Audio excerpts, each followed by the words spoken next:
Tout le monde parle des trous noirs, mais les trous blancs sont peut-être les objets les plus mystérieux de l'univers, je t'explique tout. Le trou blanc est une région hypothétique de l'espace-temps. Théoriquement, un trou blanc est tout l'inverse d'un trou noir. Le trou noir absorbe continuellement de la matière et de la lumière, quant au trou blanc, il va expulser de la matière et de la lumière. Aujourd'hui, une poignée d'astrophysiciens travaillent sur cet astre si complexe. Le scientifique Carlo Rovelli, qui est l'un des plus illustres chercheurs sur le sujet, résume l'explication d'un trou blanc de manière assez simple.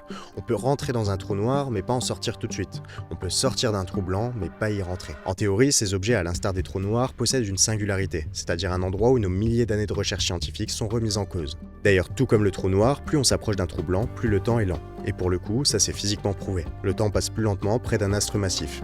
Le trou blanc va donc expulser de la matière, mais à une vitesse proche de celle de la lumière, d'où son deuxième nom de fontaine blanche. Ça ne vous rappelle rien? Un événement capable de créer de la matière et de l'expulser à une vitesse extrême? Eh bien les cosmologistes en sont convaincus, un trou blanc c'est tout bonnement l'équivalent d'un Big Bang.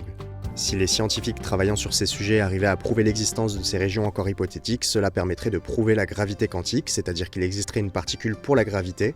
La lumière a le photon, la gravité aurait le graviton, qui pourrait expliquer l'origine de la matière noire. Aujourd'hui, selon les chercheurs, même si l'univers nous cache une infinité d'inconnus, il n'existe rien d'assez puissant qui puisse engendrer la formation d'un trou blanc. Ils supposent aussi que si l'on ne voit pas de trou blanc jaillir dans l'univers, c'est peut-être parce que cela n'est pas encore arrivé jusqu'à notre espace-temps. Pour comprendre le monde de demain, abonne-toi.